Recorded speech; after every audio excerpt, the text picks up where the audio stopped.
On September 17, 1965, a thrilling adventure turned into a nightmare inside the treacherous Wildcat Cave in Kentucky. 17-year-old Morris Baetzold, along with two friends, entered the cave for what they thought would be a short exploration. But deep underground, a sudden fall trapped Morris in a narrow, jagged crevice, crushing his chest and pinning him in place. For more than 40 hours, rescuers fought against time, dangerous conditions, and the cave's unforgiving structure to save him. This video unravels the harrowing story of Morris's ordeal and the desperate rescue mission that captured national attention. How did a teenager survive such a brutal test of endurance and courage deep in the earth?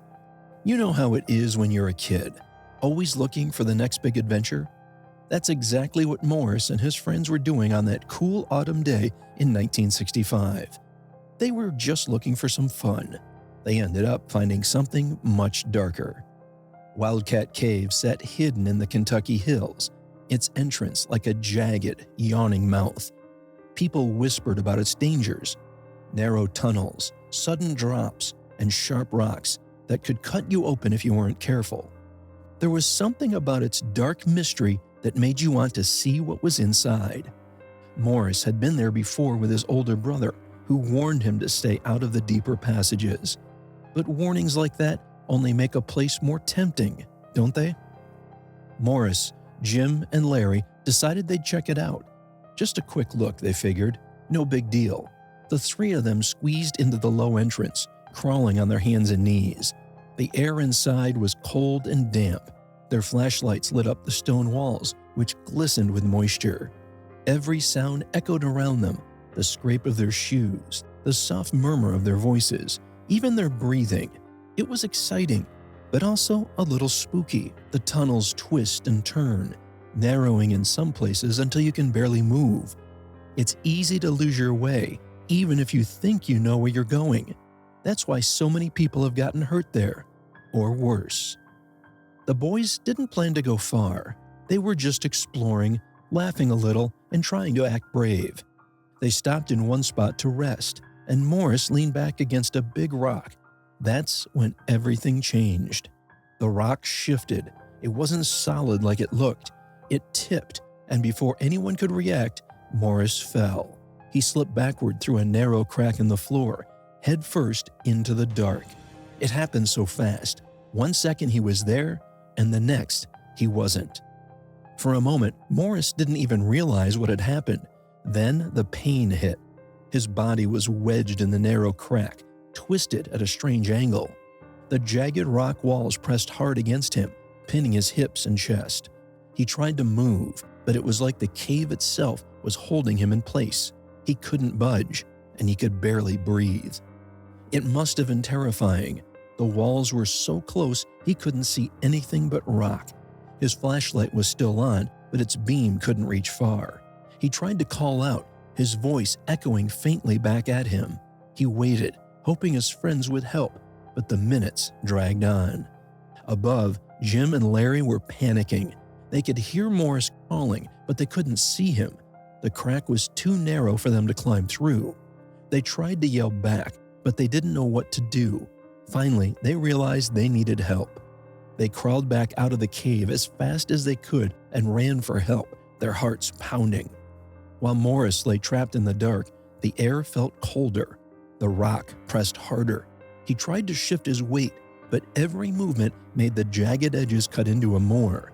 He was alone, surrounded by solid rock, with no way out. Outside, help was on the way, but inside that crevice, time seemed to stop. Morris had no idea how long he'd been there. His body ached, and fear began to creep in. The first rescuers entered the dark, narrow cave, their flashlights bouncing off the jagged walls as they crawled deeper inside.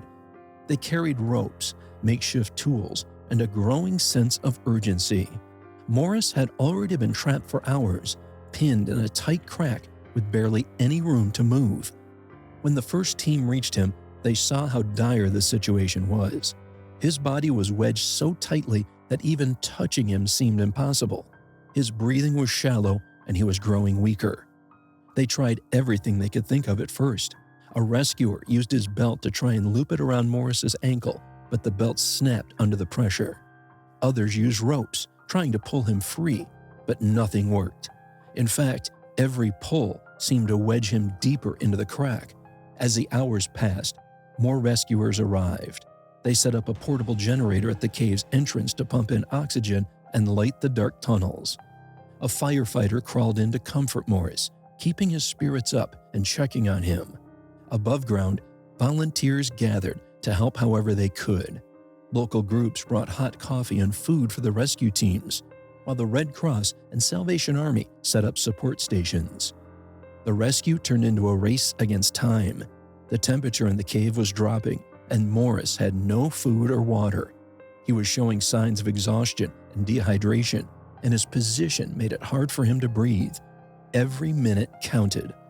Rescuers started coming up with creative solutions. One experienced caver, Terry Brown, rigged a pulley system using a metal ring spiked into the roof of the cave. The idea was to lift Morris out gradually using ropes and leverage. Another team suggested pouring a slippery solution like glycerin into the crack to help slide him free. But each attempt came with risks. If they pulled too hard, they could injure Morris further. If the rock shifted, the entire passage could collapse. By now, word of the accident had spread across the country. Reporters showed up, and the story made national headlines. One nurse, Evelyn Pinky Pettit, was small enough to crawl into the passage. She spent hours with Morris, talking to him and trying to keep him calm. As night fell, the rescue effort became even more desperate. Morris had been trapped for more than 24 hours. He was slipping in and out of consciousness. Rescuers kept talking to him, asking him to count or respond, just to make sure he was still awake. They promised him food and comfort once he got out, trying to keep his spirits up. But Morris was barely hanging on.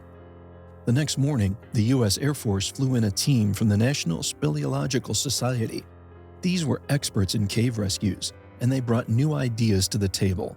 They worked with local machinists to design special straps that could loop under Morris's body and support him as they pulled him out.